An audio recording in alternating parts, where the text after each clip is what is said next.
नमस्कार श्रोते हो, मी विद्याधर टिळक. प्रॅग्मॉसॉफी तथा प्रज्ञा कर्मदर्शन ही मानव आणि बुद्धिमान यंत्रांच्या हितकारक सहनिर्मितीसाठी ज्ञानकणिका आणि कर्मकणिका यांची संकल्पना मांडते.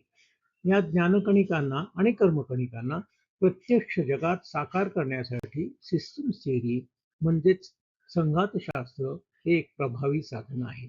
आपले मनःपूर्वक स्वागत.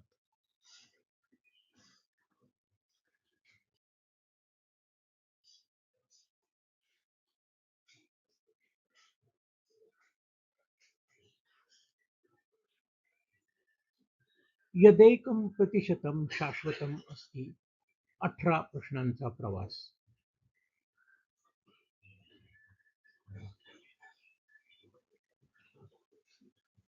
प्रश्न 1. केन ज्ञानेन सभ्यतायाः अस्तित्वे 1% न्यूनं परिमाणम् इति महत्त्वम्. मित्रांनो, आज आपण एका विलक्षण निरीक्षणापासून सुरुवात करणार आहोत. मानवी ज्ञानाचा महासागर पाहिला तर बहुतेक ज्ञान हे माहितीच्या स्वरूपात असते. त्याचा पसारा प्रचंड असतो. पण सभ्यतेला दिशा देणारे ज्ञान किती असते? आश्चर्य म्हणजे ते 1% कमी असते. हा लहानसा भाग कल्पना, सिद्धांत, मूलतत्वे आणि प्रज्ञा यांचा असतो. या संपूर्ण भागात आपण या 1%च्या शोधात निघणार आहोत.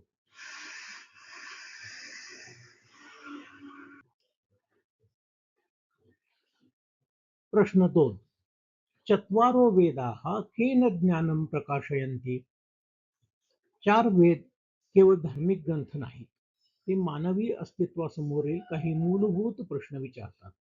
जग कसे निर्माण झाले, निसर्गातील व्यवस्था काय आहे, मानवाचे स्थान काय आहे आणि सत्याचा शोध कसा घ्यायचा.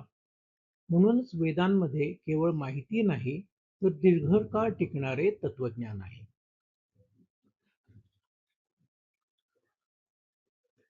प्रश्न 3. नासदीय सूक्तस्य विशेषतः किम. नासदीय सूक्त हा जगातील सर्वात धाडसी बौद्धिक प्रयोगांपैकी एक आहे. तो उत्तरांपासून सुरुवात करत नाही, तो प्रश्नांपासून सुरुवात करतो. सृष्टीपूर्वी काय होते, कोणाला माहीत आहे, देवतांना तरी माहीत आहे का, किंवा कदाचित कोणालाच माहीत नाही. हे संशोधन वृत्तीची खरी ताकद आहे. प्रश्न 4. नासदीय सूक्तस्य अतिरिक्ताः अन्ये सूक्ताः सन्ति. वेदांमध्ये अनेक तत्वचिंतनात्मक सूक्ते आहेत. पुरुष सूक्त, हिरण्यगर्भ सूक्त, वाक् सूक्त, विश्वकर्मा सूक्त, स्कंभ सूक्त. प्रत्येक सूक्त अस्तित्वाच्या एका वेगळ्या पैलूवर प्रकाश टाकते. एकत्रितपणे ती भारतीय चिंतनाची पायाभरणी करतात.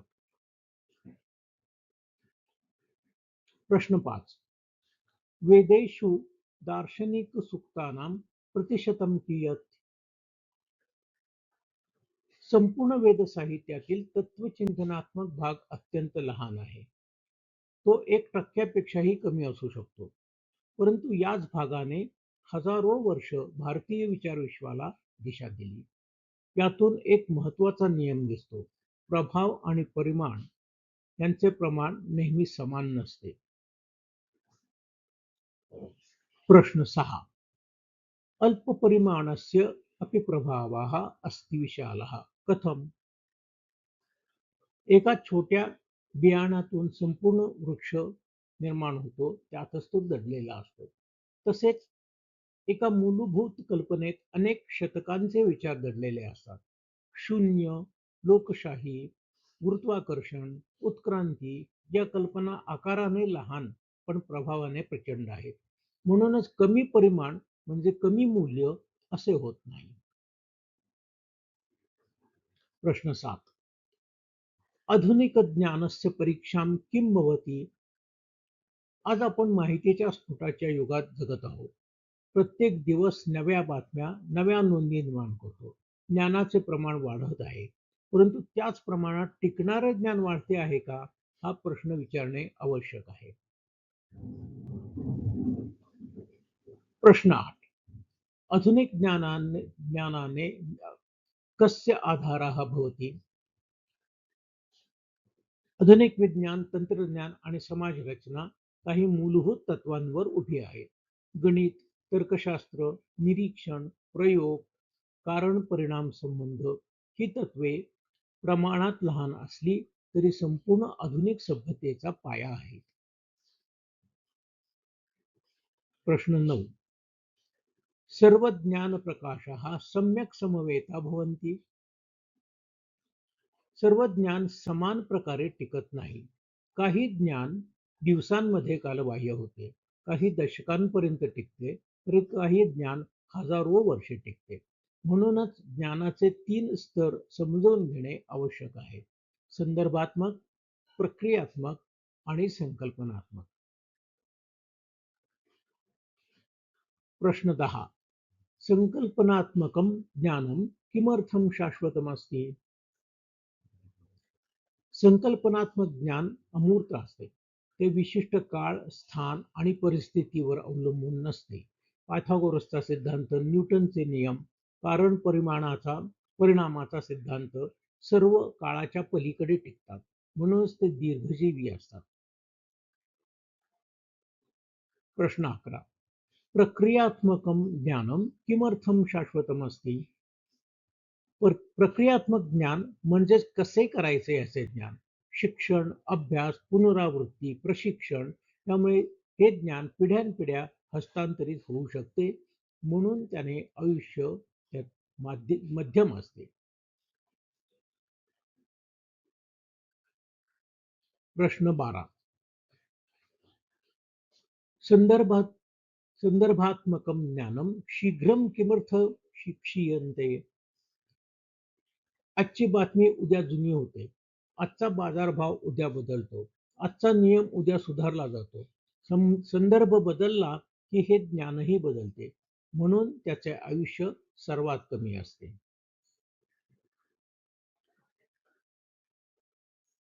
प्रश्न 13.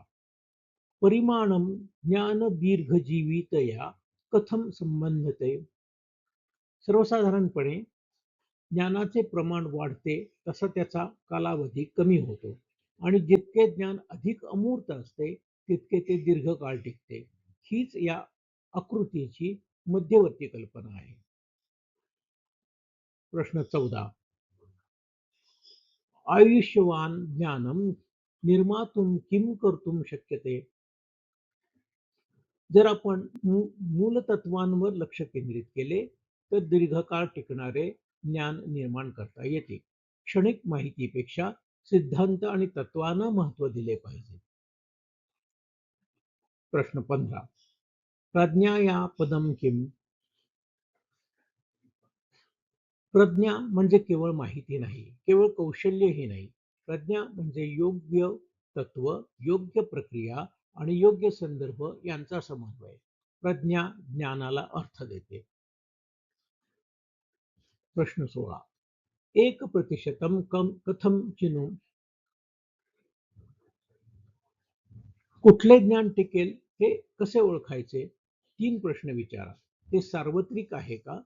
ते अमूर्त आहे का? त्याचा प्रभाव मोठा आहे का? उत्तर हो असेल तर ते त्या 1% ज्ञान असण्याची शक्यता आहे. प्रश्न 17. 1% आधुनिकसभ्यतायाः किमर्थं महत्त्वपूर्णम्? सभ्यता माहितीवर चालत नाही, ती कल्पनांवर चालते. कल्पना विचार घडवतात, विचार निर्णय घडवतात आणि निर्णय इतिहास घडवतात. म्हणूनच हा 1% संपूर्ण समाजाचे भविष्य घडवतो. प्रश्न 18. आयुष्यवान ज्ञानं कथं संरक्षेम तथा प्रावर्धयेम? प्रथम ते ओळखा, नंतर त्याचा अभ्यास करा, त्याचे जतन करा आणि पुढील पिढीपर्यंत पोहोचवा. संदर्भ बदलतील, प्रक्रिया बदलतील, परंतु मूलभूत तत्वे टिकली पाहिजेत. याच ठिकाणी प्रज्ञेची सुरुवात होते. या संपूर्ण आकृतीचा संदेश अत्यंत साधा आहे. बहुतेक ज्ञान क्षणभंगूर असते. काही ज्ञान उपयुक्त असते, पण अत्यल्प ज्ञान हे शाश्वत असते. आपल्या जीवनातील आणि सभ्यतेतील सर्वात मोठा परिमाण याच 1% परिणाम याच 1% निर्माण होतो. परिमाणे एकं प्रतिशतं प्रभावे अनंतं मूल्ये शाश्वतम्.